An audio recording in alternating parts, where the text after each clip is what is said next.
অতীতের ১৯৪৫ সালের এক রাতে কোরিয়ার এক বিখ্যাত জাদুকর এক রূপসী নারীর সাক্ষাৎ পেয়েছিল। নারীটি ছিল যেমন সুন্দরী, পাশাপাশি তার চলন বলন কৌশলে কিছু রহস্যের আঁচ পাওয়া যায়। সে অনেকটা পথ পাড়ি দিয়ে এক রহস্য নিয়ে এসেছে। রূপসী এই নারীর প্রেমে পড়ে সেই জাদুকর। পরে তারা এক হয়ে তাদের সার্কাস অনুষ্ঠানও চালায়। কিন্তু একদা এক সময় নারী অদ্ভুতভাবে খুন হয়েছিল। রহস্য খুন। আর এই খুনের কারণ জানতে গিয়ে প্রেমিক জাদুকর এক হিংস্র জাপানি লোকের পিছনে লেগে পড়ে। বেরিয়ে আসে অন্ধকার জগতের কিছু অবৈধ কারবার। অন্যদিকে আরেক ঘটনায় কোরিয়ার এক বিশাল পাথুরে প্রাসাদে একটি খুনের আলামত পাওয়া গেছে। সাথে পাওয়া যায় একটি কাটা আঙ্গুল। ধারণা করা হয়েছে বাড়িটিরই এক চাকরের খুন হয়েছে এই প্রাসাদে। আদালতে এই দাস খুনের বিচার চলছিল। আর বিচার চলাকালীন গল্পের কিছু অদ্ভুত টুইস্ট রিভিল হয়। জাদুকরের সেই প্রেমিকার মৃত্যু এবং নিরীহ এই দাসের মৃত্যু। এখানে দুটি ভিন্ন মানুষের ভিন্ন দুটি খুন হয়েছে, কিন্তু এই খুনগুলো একটি আরেকটির সাথে অদ্ভুতভাবে সম্পর্কযুক্ত। ঘটনা দুটি একই কয়েনের এপিটোপিট। কেন সেই নারীর খুন হয়, কী রহস্য নিয়ে সে এসেছিল, জাদুকরকে এবং কিভাবে সে তার প্রেমিকার খুনিকে খুঁজে বের করে, নিরীহ দাসী বা কে, এতগুলো খুন এবং জাপানি মানব, সবকিছু মিলিয়ে আজ এক রহস্যময় গল্পের খোলাসা করতে চলেছি। Hi guys, this is Afnan from Afnan cottage.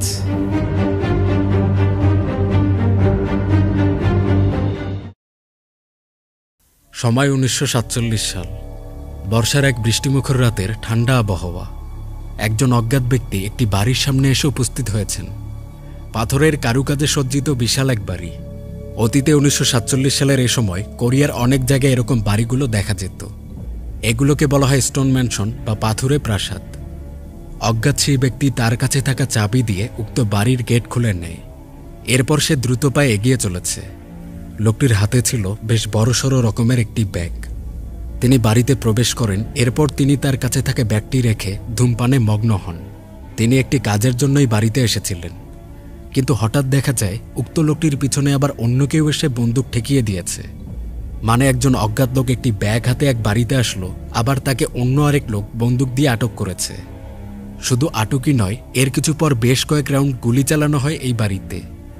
এই গুলির শব্দ পেয়ে বাইরে থেকে কেউ একজন পুলিশকে কল দেয়, জানায় যে অমুক বাড়িতে এরকম কাণ্ড। পরবর্তীতে পুলিশ সেই ঘটনাস্থলে আসে এবং বাড়ির ভিতরে একটি বয়লার ছিল, সেখানে পুলিশ পোড়া মাংসের গন্ধ পায়।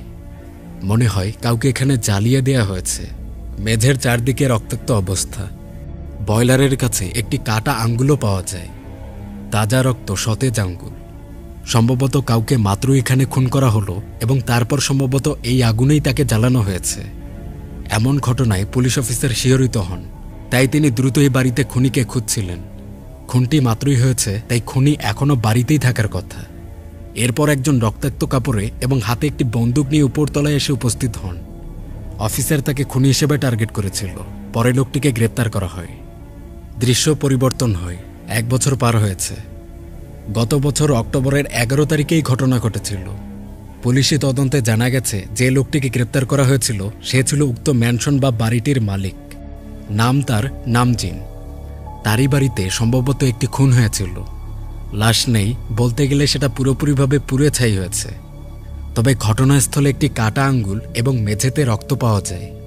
ধারণা করা হচ্ছে লাশটি ছিল বাড়ির মালিক নামজিনের চাকরের, অর্থাৎ খুন হয়েছে নামজিনের চাকর, যার নাম চৈ সাংমান। এই কেসটি অনেকদিন থেকে চলমান। যেহেতু লাশের ছাই অংশ বাদে তেমন কিছু পাওয়া যায়নি, তাই সেটা যে কাল লাশ বা আদৌ কি মানুষ খুন হয়েছে কিনা এটা নিয়ে ব্যাপক সন্দেহ। তবে উক্ত ঘটনার পর থেকে নামজিনের চাকর উধাও।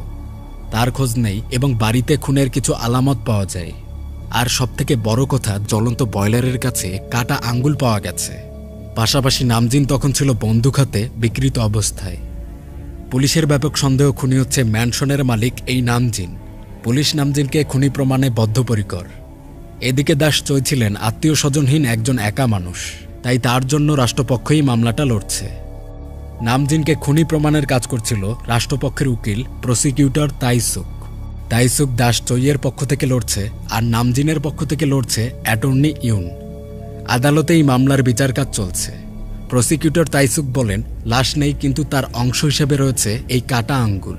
এজন্য এটাকেই ভিত্তি করে কেস এগিয়ে নিতে হবে, এটাই খুনের প্রমাণ। এরপর দৃশ্য পরিবর্তন হয়। অতীতে 2 বছর আগে 1945 সাল। কোরিয়া জাপান থেকে মাত্রই স্বাধীনতা লাভ করেছে এরকম সময়। শীতের তুষারপাতরত এক সন্ধ্যায় এক রেস্তোরাঁয় বসে একজন ব্যক্তি নাস্তা করছিলেন। তিনি এই গল্পের জাদুকর লি সিওক জিন। লি এখানে নাস্তা করছে, ঠিক এ সময় একজন অজ্ঞাত রূপসী নারীর আগমন ঘটে। সে এসে লির কাছে আকুতি জানান। মহিলাটি কিছু টাকা ধার চাচ্ছিলেন। মহিলাটি বেশ সুন্দরী এবং কথা শুনে মনে হচ্ছিল তিনি এখানকার কোনো বাসিন্দাই নন, তিনি অনেক দূর থেকে এসেছেন। এখানে লি তাকে কিছু টাকা দিয়ে দেয়। পরে লি জানালা দিয়ে দেখে মহিলাটি সে টাকা একজন ট্যাক্সি চালককে দিচ্ছে। তবে চালক উক্ত সে টাকায় সন্তুষ্ট নন। মহিলাটি তার সাথে 2টি বড়সড় ব্যাগ এনেছিলেন, যার জন্য চালকটি আরও কিছু টাকা দাবি করছে। কিন্তু অনেক দূর থেকে আসা এই নারীর সাথে কোনো টাকাই আর সম্বল ছিল না। তখন ওই কৃপণ গাড়ি চালক তার ওই ব্যাগ দুটো নিয়ে নিতে চায়। মহিলাটি এতে আপ্রাণ চেষ্টা করছিল অন্তত বিশেষ একটি ব্যাগ তার কাছে রাখতে পারে। ব্যাগটিতে যা আছে তা তার জন্য খুবই মূল্যবান। এখানে এভাবেই জোরাজুরি চলছে। দূর থেকে বিষয়টা দেখছিল লি। পরে সে এসে উক্ত চালকটিকে থামিয়ে পুরো ভাড়া পরিশোধ করে দেয়। এরপর লি মহিলাটিকে জিজ্ঞেস করে তিনি কোথা থেকে এসেছেন আর কোথায় বা তিনি থাকবেন। এতে মহিলাটি একটু ভীত হয়ে বলে লি তাকে টাকা দিয়েছে এজন্য ধন্যবাদ, কিন্তু টাকার বিনিময়ে মহিলাটি লিয়ের সাথে কোনো কুমতলবের কাজ করতে পারবেন না, এমন কথাই লি মৃদু হাসছে। এরপর সে মহিলাটির কান বরাবর এক প্রকার হাওয়া থেকে টাকা নিয়ে এসে হাজির হয়। লি বুঝায় সে জাদুকর, টাকার জন্য সে মহিলাটির সুযোগ নেবেন না। এই সিল শহরেই একটি সার্কাসের আয়োজন করা হয়েছিল, আর সেখানে জাদুকর লি হচ্ছে প্রধান আকর্ষণ। সার্কাসের নানা জাদুকরি খেলার এক পর্যায়ে লি উক্ত মহিলাটিকে ডেকে নেন। মহিলাটিকে সে তার সাহায্যকারী হিসেবে নিয়েছিল। মহিলাটির নাম হাইয়ন। সার্কাস অনুষ্ঠান শেষে লি হাইয়নকে বিদায় দিচ্ছে, কিন্তু একাই মহিলা কোথায় যাবে তার ঠিক ঠিকানা নেই। ইয়ন সুন্দর করে হাসত এবং তার নম্রভদ্র স্বভাব এবং কৃতজ্ঞতা প্রকাশে লি তাকে যেতে দিতে চায় না। আজ রাতের জন্য সে ইয়নকে একটি থাকার ব্যবস্থা করে দেয়। আচ্ছা, এবার একটু বর্তমান সময়ে আসা যাক।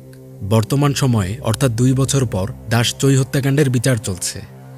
পুলিশ তার রিপোর্টে উল্লেখ করেছিল যে রাতে দাস চৈ হত্যা হয় সে সময় কেউ একজন ফোন করে পুলিশকে জানিয়েছে উক্ত বাড়িতে একাধিক গুলির শব্দ পাওয়া যায় এবং সেই ব্যক্তি নামজিনের সাথে একজনের লড়াই হতেও দেখেছে। কিন্তু এখানে নামজিনের পক্ষের উকিল ইউনের প্রশ্ন, যে লোকটি এরকম ঘটনা নিজ চোখে দেখেছে এবং পুলিশকে জানিয়েছে তাকে কি পুলিশ ধরতে পেরেছে? পুলিশ জানায় উক্ত লোকটি সম্পর্কে জানার আগেই সে ফোন কেটে দেয়। পরে সেই প্রত্যক্ষদর্শীকে আর খুঁজে বের করা যায়নি। এতে আসামি পক্ষের উকিল অট্টহাসি দিচ্ছিল। পুলিশকে জিজ্ঞেস করা হয় তারা কি ঘটনাস্থলে উক্ত আঙ্গুলটির সাথে শরীরের অন্য কোনো অঙ্গ পেয়েছে, যেমন চুল, লিভার, কিডনি এরকম কিছু। কিন্তু পুলিশের কথা হচ্ছে লাশটি প্রায় পুরো শেষ হয়ে গেছে, সামান্য কিছু পোড়া মাংসের টুকরো আর রক্ত ছাড়া তেমন কিছু ছিল না। এতে অ্যাটর্নি ইউন পুলিশের উপর ক্ষেপে উঠেছিলেন। তিনি পুলিশকে বলেন উপযুক্ত প্রমাণ না পেয়েও পুলিশ তার মক্কেল নামজিনকে দোষী সাব্যস্ত করতে চায়। এতে পুলিশও তখন আবার ক্ষেপে ওঠে। তারা ক্রাইম সিন আর বিশেষ ওই আঙ্গুলটি দেখিয়ে বলে হত্যাকাণ্ড অবশ্যই হয়েছে। 2 পক্ষের তর্ক বিতর্কে পরিস্থিতি গরম হয়ে পড়েছিল। অ্যাটর্নি ইউনের কথা, শুধুমাত্র একটা কাটা আঙ্গুলকে পুঁজি করে খুনের মামলা তৈরি করাটাই তো বোকাম্মি। এ সময় রাষ্ট্রপক্ষের উকিল প্রসিকিউটর তাইসুক বলে দেন কোনো প্রমাণই তুচ্ছ নয়। এই আঙ্গুল দিয়ে বিচার কাজ শুরু হয়েছে, সামনে আরও গুরুত্বপূর্ণ প্রমাণ পেশ করা হবে। এবার অতীতের সেই ঘটনা 1945 সাল। জাদুকর লি তার মালিকের সাথে খুনসুটি করছিল। তাদের সার্কাস অনুষ্ঠানের জন্য একজন সুন্দরী মহিলা সহকারী দরকার, রান্নার কাজেও তাকে দরকার হবে।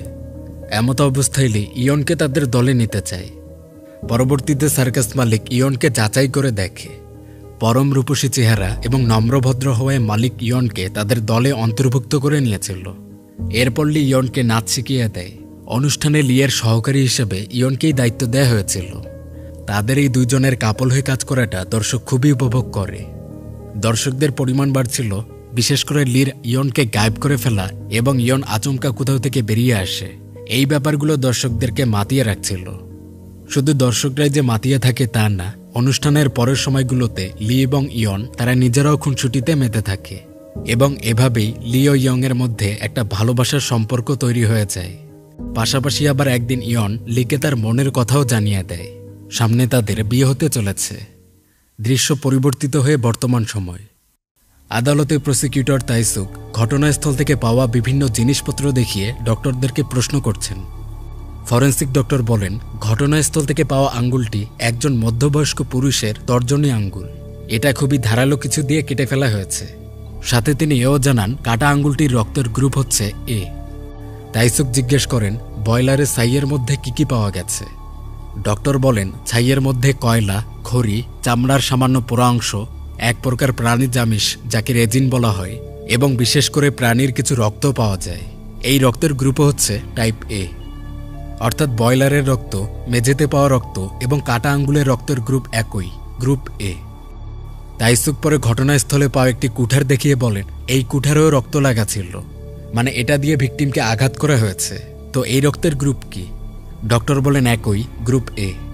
এখানে প্রসিকিউটর তাইসুক তার তদন্তে বুঝাতে চায় ভিকটিমকে কুঠার ব্যবহার করে মারা হয়, তারপর হয়তো তাকে কেটে ছিঁড়ে ফেলা হয়েছে, পরে তাকে বয়লারে জ্বালিয়ে দেওয়া হয়। কিন্তু কোনো ক্রমে ভিকটিমের একটি আঙ্গুলের অংশ নিচে পড়ে গিয়েছিল। বয়লারে প্রাণীজ আমিষ, চামড়া, রক্ত এবং এই রক্তের সাথে আঙ্গুলের রক্তের গ্রুপ মিলে যায়। অতএব ভিকটিম একজন মানুষ এবং তাকে হত্যা করে জ্বালানো হয়েছে। এর পরক্ষণেই বিরোধী উকিল ইউন বলেন, তাহলে বয়লারের ছাইয়ে প্রাণীজ আমিষ পাওয়া গেছে। তিনি প্রশ্ন করেন, এই প্রাণীজ আমিষ কি শুধু মানুষের মধ্যেই থাকে নাকি অন্যান্য প্রাণীদের মধ্যেও পাওয়া যায়? ডক্টর বলেন, মানুষ সহ কুকুর, গরু, ছাগল, নেকড়ে, ভেড়া ইত্যাদি পশুর মধ্যেও পাওয়া যেতে পারে।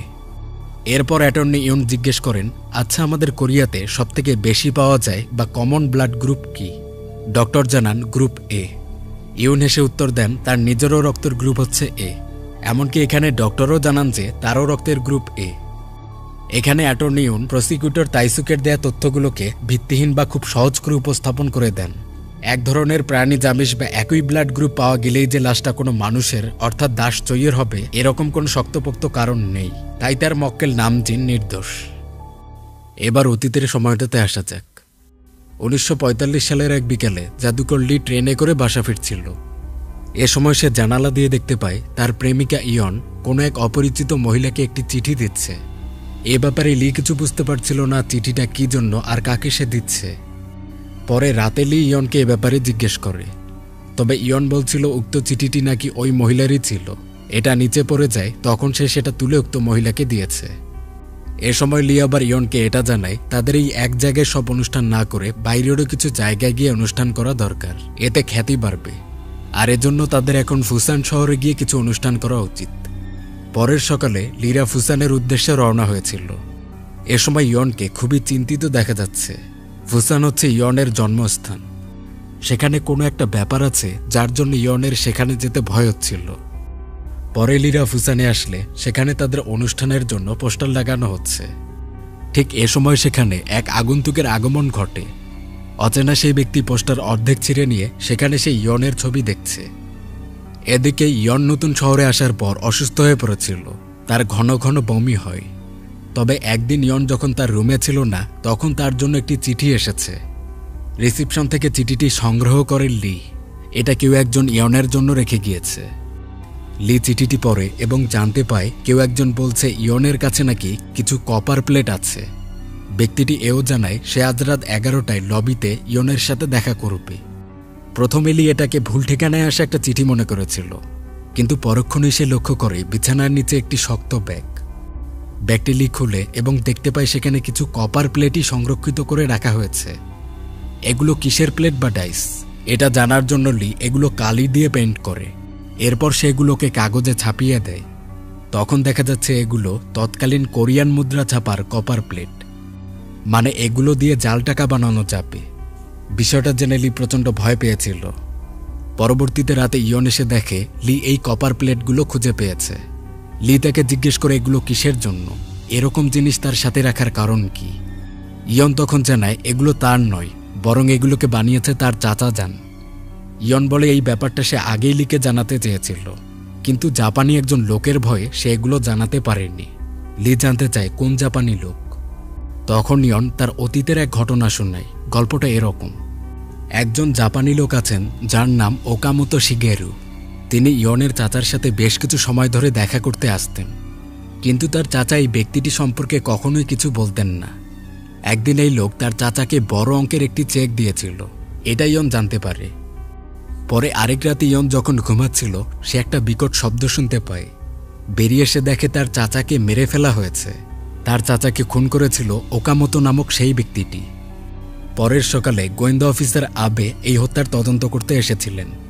অদ্ভুত ব্যাপার হলো, অফিসার আবে উক্ত খুনিকে খোঁজার থেকে সেই কপার প্লেটগুলোকে খোঁজার জন্য বেশি মরিয়া হয়েছিলেন। কিন্তু শেষ পর্যন্ত পুলিশরা সেই কপার প্লেটগুলোকে খুঁজে পান না। তবে একদিন ইয়ন যখন বাগানে কাজ করছিল, তখন সে মাটিতে পোতা অবস্থায় একটা থলে খুঁজে পায়। সেখানে সেই কপার প্লেটগুলোকে লুকিয়ে রাখা হয়েছিল। তার চাচা সেগুলো লুকিয়ে রেখেছে। পরবর্তীতে এই কপার প্লেটগুলোকে নিয়ে ইয়ন বুসান থেকে সিউলে এসে উপস্থিত হয়। ঘটনাটি শোনার পর লি ইয়নকে রিসিপশন থেকে পাওয়া চিঠিটি দেয়। এটা দেখা মাত্র ইয়ন বলে ওঠে এটা সে জাপানি ওকামোতোই পাঠিয়েছে। ইয়ন খুবই ভয় পেয়েছিল। লি জানায় সবকিছু যেহেতু এই কপার প্লেটগুলোর জন্যই হচ্ছে, তাই এগুলো ওকামোতোকে দিয়ে দেওয়া হোক। লোকটি কিছু সময়ের মধ্যেই দেখা করতে চেয়েছেন। লি বলে সে উক্ত লোকের সাথে দেখা করবে এবং কপার প্লেটগুলো দিয়ে দিবে, তখন আর কোনো সমস্যা থাকবে না। পরে লি এসে রিসিপশনে জিজ্ঞেস করে যে লোকটি এই চিঠিটি দিয়ে গিয়েছে সে দেখতে কেমন। রিসিপশনিস্ট তেমন ভালো কোনো বর্ণনা দিতে পারছিল না। পরে লি এসে হোটেলের দরজায় উক্ত লোকটির জন্য অপেক্ষা করতে থাকে। সে ওকামোতোর জন্য অপেক্ষা করছে, ঠিক একটা সময় উপরতলা থেকে একটি লাশ পড়ে যায়। লি একটু সামনে গিয়ে দেখে লাশটি তার প্রেমিকা ইয়নের। এটা দেখে লি হতবাক হয়ে পড়েছিল। সে বড়সড় শক পায় এবং সাথে সে এটাও বুঝতে পেরেছিল এটা খুন, এবং ইয়নকে খুন করেছে সেই জাপানি ওকামোতোই। অতীতের এই ঘটনায় জাদুকর লিয়ের প্রেমিকা ইয়ন মারা গিয়েছে। তবে এই মৃত্যু আর বর্তমান আদালতে চলছে চাকর চইয়ের মৃত্যু দুটো আলাদা ঘটনা। তবে এখানে একই সুতোতে গাঁথা একটি বড়সড় রহস্য আছে, শুনতে থাকুন। এরপর বেশ কিছু সময় পার হয়। লি তার প্রেমিকার সর্বশেষ স্মৃতিটুকু নিয়ে সিউলে ফিরে যাচ্ছে। ট্রেনে সময় একজন খবর পড়ছিলেন দেশে জাল নোটের পরিমাণ দিন দিন বেড়ে চলেছে। এই খবরটা লির নজর কেড়ে নেয়। বাসায় এসে লি তার মৃত প্রেমিকার কথা ভাবছিল। ডক্টর থেকে সে জানতে পেরেছে মৃত্যুর আগে ইয়ন প্রেগনেন্ট ছিল, অর্থাৎ লি তার বাচ্চা সহ প্রেমিকাকে হারিয়েছে। একদিন বৃষ্টিমুখর রাতে লি একটি জাল নোটকে রাস্তায় পড়ে থাকতে দেখতে পায়। এই নোটের ব্যাপারটা বারবার লিয়ার নজরে আসে। হয়তো এটা ছিল কোনো ইঙ্গিত। ইয়নের খুনি হচ্ছে ওকামোতো। সে দেখতে কেমন এটা লি জানে না, তবে এই জাল নোটের সূত্র ধরে হয়তো লি তাকে খুঁজে বের করতে পারবে। ওকামোতো যেহেতু মাত্রই তার প্রেমিকাকে হত্যা করলো, যার অর্থ সে এখন কোরিয়াতেই আছে। লি প্রথমে ঠিক করে সে ওই গোয়েন্দা আবেকে খুঁজে বের করবে, যিনি আর কি ইয়নের চাচার হত্যাকাণ্ডের ব্যাপারে তদন্ত করছিলেন। তার কাছে অবশ্যই ওকামোতোর কিছু তথ্য থাকার কথা। এরপর লি তার একটি খালি বন্দুক নিয়ে গোয়েন্দা আবের লক্ষ্যে বেরিয়ে যায়। গোয়েন্দা আবে চাইলেও তো আর এসব তথ্য দিবে না, এর জন্য বন্দুকের ভয়ে এসব তথ্য বের করে নিতে হবে। আবে একটি বাড়িতে অবস্থান করছিলেন। সেখানে লি আবের এক সহকারীর সাথে সাক্ষাৎ করে। লি বন্দুক ধরেছিল, কিন্তু আবের একাধিক লোকরা লিকে পাকড়াও করে নেয়। পরবর্তীতে লিকে টর্চার করা হচ্ছিল। তবে এ সময় লি দ্রুত জানিয়ে দেয় সে ওকামোতো নামক লোকটিকে খুঁজছে। সাথে সে কপার প্লেট, জাল টাকা এই কথাগুলোও বলছিল। লিয়ের মুখে ওকামোতোর নাম শুনে গোয়েন্দা আবে তখন তাকে ছেড়ে দেয়। লি জানায় সে ওকামোতোকে হত্যা করতে চাচ্ছে কারণ তার প্রেমিকার প্রতিশোধ। এ সময় গোয়েন্দা আবে আবার বলেন তিনিও নাকি ওকামোতোকে খুন করতে চাচ্ছেন। ওকামোতো একজন জাপানি এজেন্ট। তবে গোয়েন্দা আবে তাকে কাজ দিয়েছিল যাতে সে কিছু জাল টাকার প্রিন্টিং প্লেট বানিয়ে আনতে পারে। তাকে পেমেন্ট করা হয়েছিল, কিন্তু ওকামোতো প্লেটগুলো আবেকে না দিয়ে সেগুলো সে নিয়েছে এবং খোদাই কারিগরকে মেরে পালিয়েছে। এখানে আবে বলেন লি যদি ওকামোতোকে খুঁজে বের করতে পারে তাহলে সে যেন তাকে খুন করে। আবে জানান ওকামোতো কোরিয়াতেই আছে এবং সিউল শহরে যদি তাকে খোঁজা যায় তবে তাকে পাওয়া যেতে পারে, কেননা সিউলেই সব থেকে বেশি জাল টাকা ছাপানো হচ্ছে।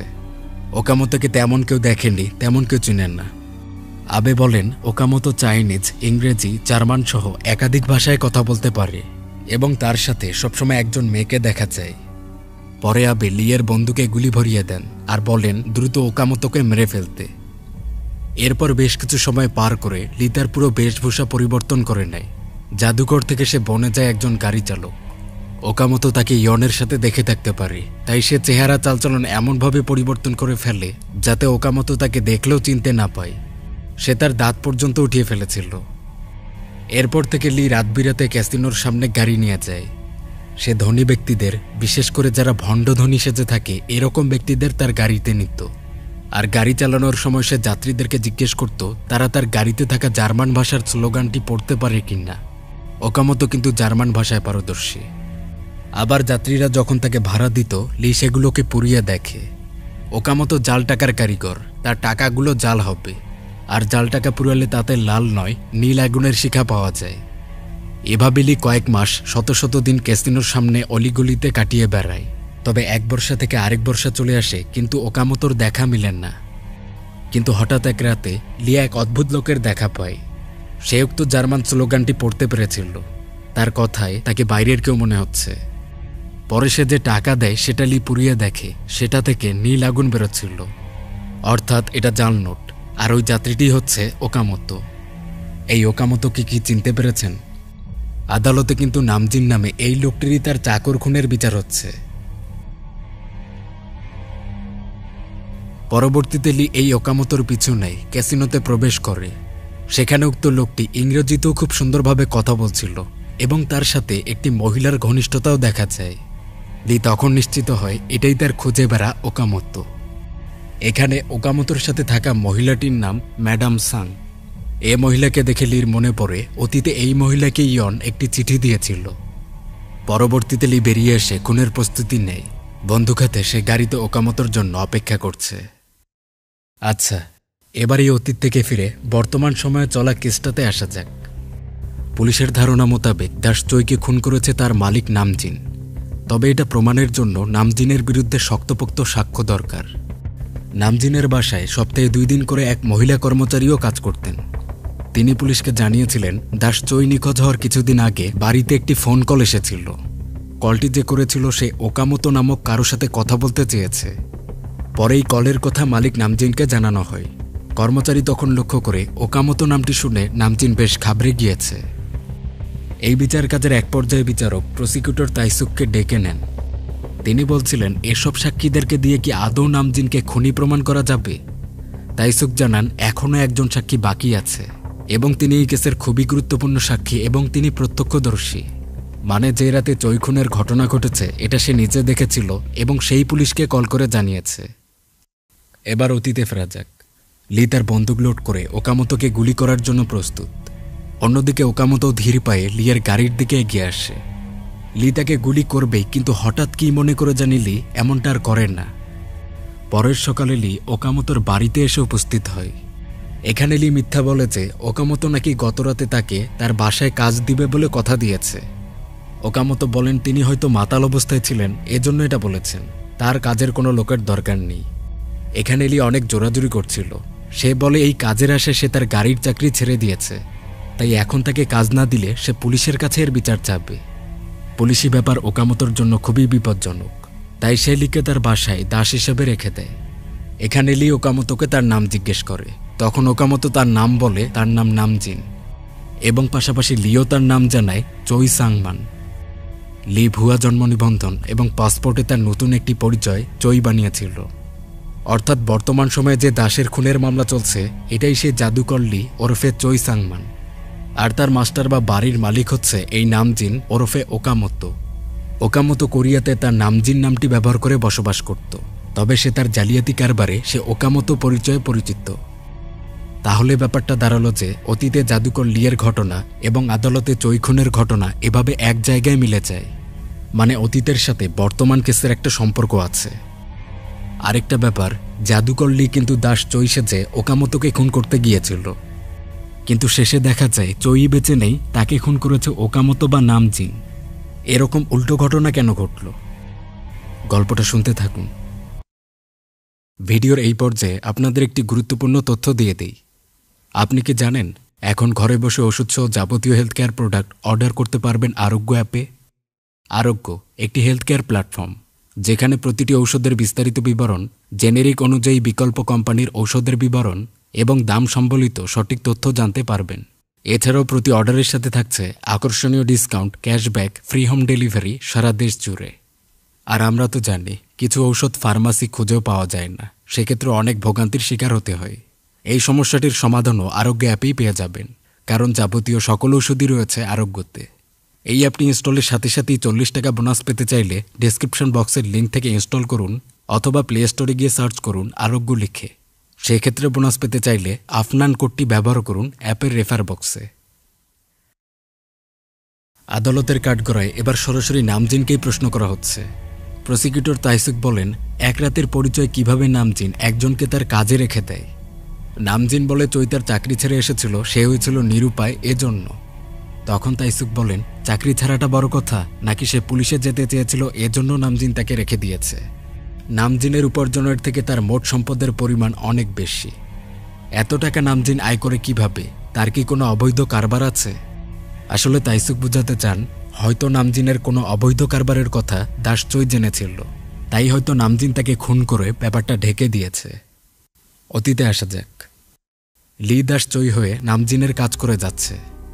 লি চাইলেই কিন্তু প্রথম রাতেই নামজিনকে হত্যা করতে পারত, কিন্তু লির টার্গেট ছিল নামজিনকে অনেক বেশি কষ্ট দিয়ে মারার। এজন্য লি নামজিনের বাসায় দাস সেজে আসে। সে নামজিনের সকল অবৈধ সম্পদের খোঁজ খবর নিয়ে নেয়। পরে এই সম্পদগুলো লি হাতিয়ে নিবে, তাকে নিঃস্ব করে দিয়ে তাকে অফুরন্ত কষ্ট দিবে এবং তারপর সে নামজিনকে হত্যা করবে। দাস হয়ে লি বাড়ির উপরতলায় থাকত। উপরের মেঝে ফুটো করে সে নামজিনকে নজরে রাখে। রাতে এভাবে সে নামজিনের উপর নজর রাখত, আর দিনের বেলায় সে পাটি বিছিয়ে ফুটোগুলোকে ঢেকে দেয়। লি এও জানতে পারে নামজিন বিভিন্ন কারিগর থেকে জাল নোটের প্লেটগুলো বানিয়ে আনত। পরে এই প্লেটগুলো সে কোরিয়ার বিভিন্ন অসাধু প্রিন্টারের কাছে বিক্রি করে দিয়ে বিপুল অর্থ কামায়। তবে নামজিন সরাসরি কখনো ছাপাখানার কোনো মালিকের কাছে গিয়ে এই প্লেটগুলো বিক্রি করত না, সে নিজেকে সবসময় লুকিয়ে রাখত। নামজিন মূলত প্লেটগুলো তাকাশি নামক এক জাপানি প্রিন্টার মালিকের কাছে দেয়। তাকাশির উচ্চ পর্যায়ের কিছু প্রিন্টার মালিকের সাথে কানেকশন রয়েছে, তারাই তাকাশি থেকে প্লেটগুলোকে কিনে নেয় এবং তারাই বাজারে জাল নোট ছাপে। তবে শুধু তাকাশি নয়, ম্যাডাম সাং নামক মহিলাটিরও বিভিন্ন প্রিন্টার মালিকের সাথে সম্পর্ক রয়েছে। মহিলাটি একটি নাইট ক্লাব চালাত। উচ্চতর ধনীদের খায়েশ মিটিয়ে এই মহিলা নানা অবৈধ কারবার করে থাকে। ম্যাডাম সাং আবার নামজিনকে খুবই পছন্দ করত, কিন্তু নামজিন ম্যাডাম সাংকে শুধুমাত্র তার কাজের জন্য ব্যবহার করে, আর কিছু না। আরেকটা ব্যাপার, গত কয়েকদিন থেকে তাকাশি এবং ম্যাডাম সাং তাদের ভাগে বেশি টাকা দাবি করছে। মানে তারা নামজিন থেকে জাল কারবারের মোট লাভের 50% টাকা চায়। নামজিন এতে রাজি না। পরে নামজিন বাসায় আসলে তার মহিলা গৃহকর্মী তাকে একটা খবর দেয়। আজ সকালে নাকি কেউ একজন ফোন করেছে এবং ফোনে সে ওকামোতো নামক কারোর সাথে কথা বলতে চাচ্ছিল। সে বারবার ওকামোতো নামটি বলে। ব্যাপারটা জেনে নামজিন বেশ চিন্তিত হয়। পরবর্তীতে নামজিন ম্যাডাম সাংয়ের কাছে এসেছে। নামজিন বলে তার আসল পরিচয়, মানে সে যে ওকামোতো শিগেরু, এটা তার কারবারের সামান্য কিছু লোকই জানে, কিন্তু এখন এটা বাইরের কেউ জেনে ফেলেছে। আজ সে এরকম একটা কল পায়।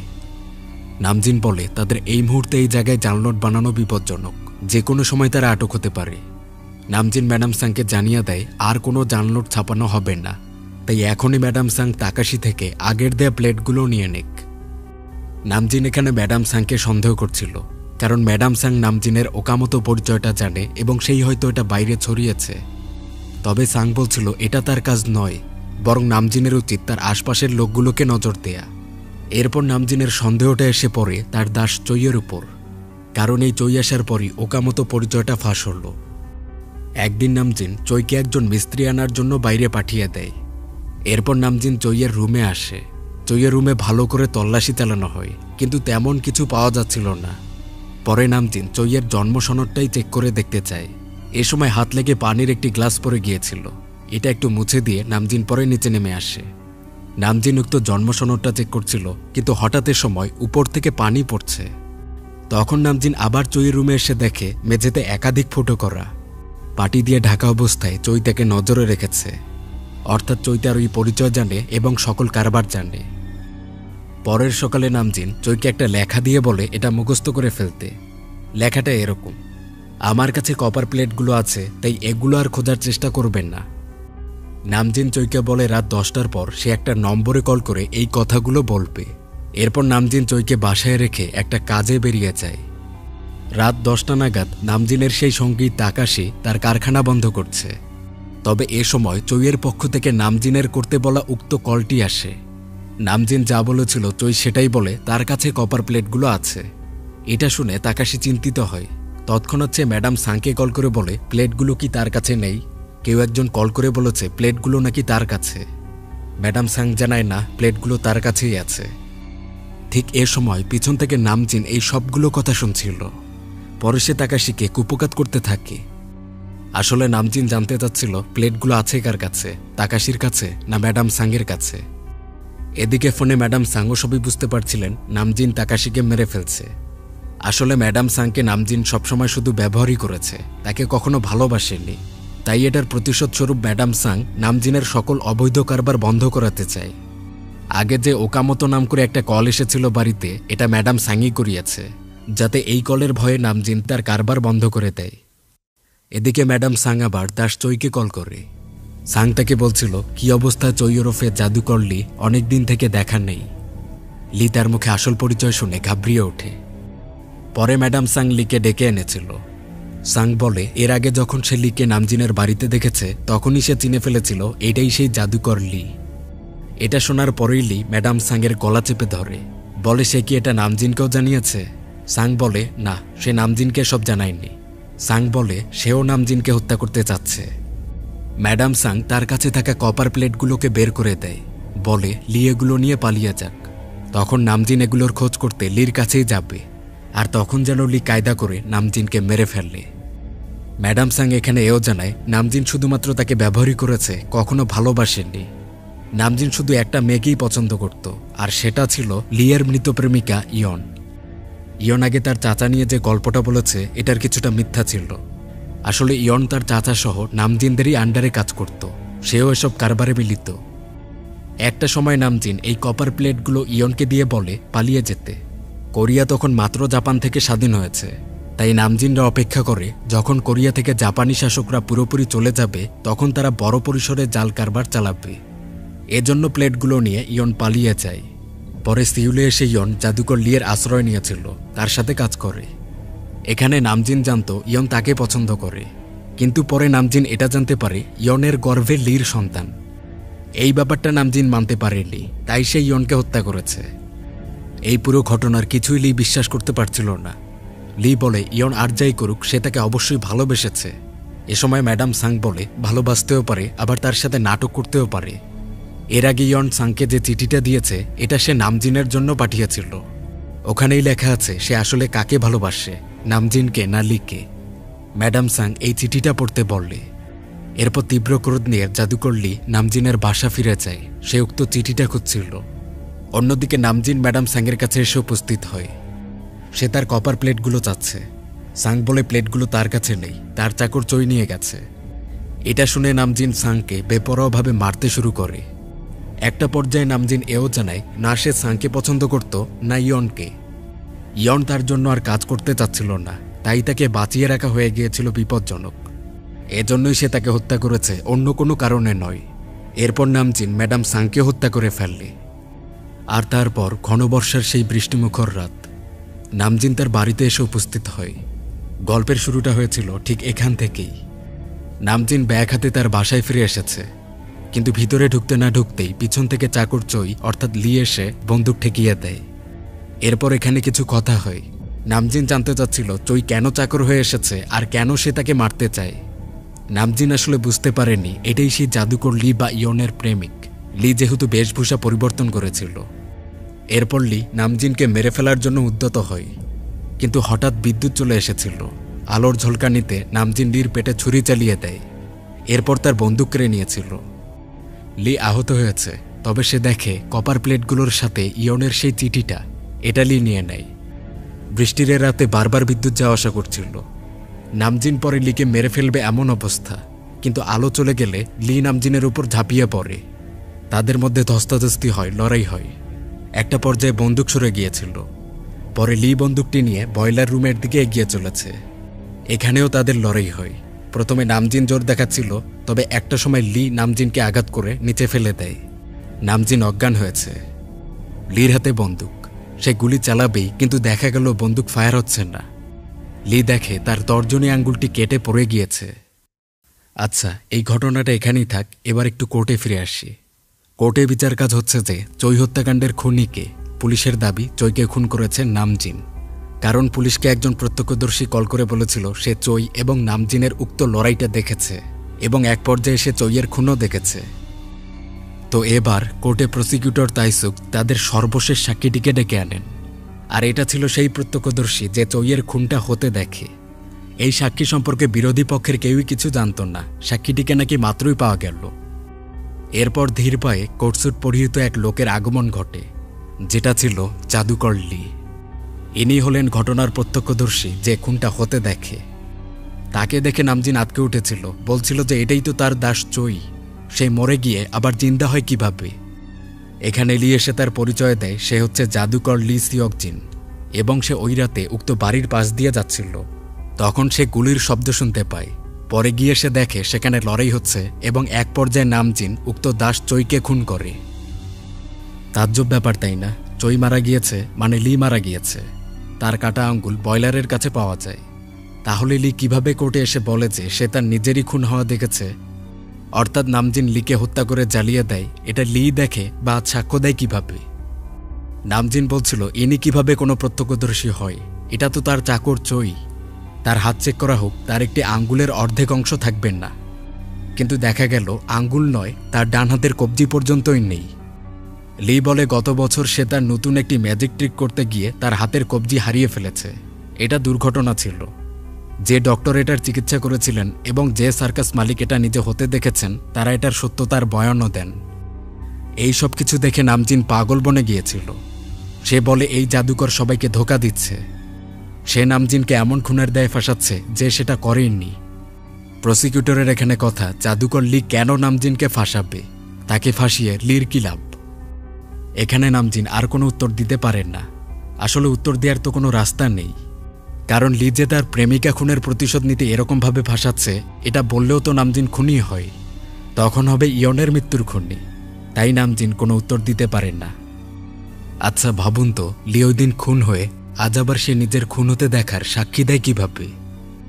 আসলে ব্যাপারটা এখানে এরকম যে জাদুকর লি তার একটি জাদুকরি ট্রিক খাটিয়েছে। শুনুন, ওই রাতে নামজিন যখন তার বাড়িতে প্রবেশ করে তখন সে তার সাথে করে একটি বিশাল ব্যাগ এনেছিল। নামজিন ম্যাডাম সাংকে খুন করে তার লাশ এই ব্যাগে এনেছিল। সে ব্যাগের লাশটি একসময় লি দেখতে পায়। পরে লড়াইয়ে একটা পর্যায়ে লির আঙ্গুল পড়ে গিয়েছিল, তাই সে বন্দুক চালাতে পারেন না। কিন্তু লি তখনই একটা মারাত্মক পরিকল্পনা করে। লি তার রক্তমাখা হাত পানিতে মিশায়। এরপর সে চারদিকেই পানি ঢেলে দিয়েছিল, চারদিকে তার রক্ত, যেটা পরে পুলিশ পাবে। এরপর একটি কুঠারেও সে তার গাল থেকে বেয়ে পড়া রক্ত লাগিয়ে দেয়। পরে সে অজ্ঞাত নামজিনকে উপরতলায় নিয়ে আসে। তার সারা শরীরেও লির রক্ত লাগিয়ে দেয়া হয়।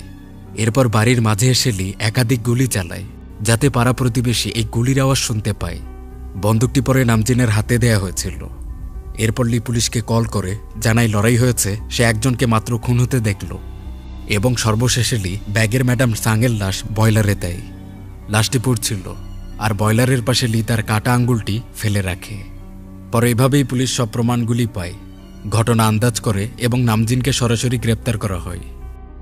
আদালতে নামজিনের বলার কিছুই নেই, সে ফেঁসে গেছে। পরে পুলিশ আরও তদন্ত করে নামজিনের জালিয়াতি ব্যাপারগুলোকেও সামনে নিয়ে এসেছিল। খুন, গুম, জালিয়াতি সব মিলিয়ে নামজিনকে মৃত্যুদণ্ড দেয়া হয়। এরপর লি উক্ত প্রিন্টিং প্লেটগুলোকে নদীতে ফেলে দিয়েছিল। লির কাছে তার প্রেমিকা খুনের কোনো প্রমাণ ছিল না, মানে নামজিন যে তার প্রেমিকা ইয়নকে খুন করেছে এটার কোনো প্রমাণ তার কাছে ছিল না। তাই লি নিজেরই একটি পরিচয় বানায়। পরে এটাকেই খুন হওয়ার পরিকল্পনা সাজিয়েছে, যার প্রমাণ আবার সে নিজেই দিয়েছে। আর এভাবেই সে নামজিনকে খুনি সাব্যস্ত করে। তো একদিকে নামজিন কারাবাসে তার মৃত্যুর সময় গুনছে, অন্যদিকে লি ভাবে সে জানে না তার প্রেমিকা আসলেই তাকে ভালোবেসেছিল কিনা।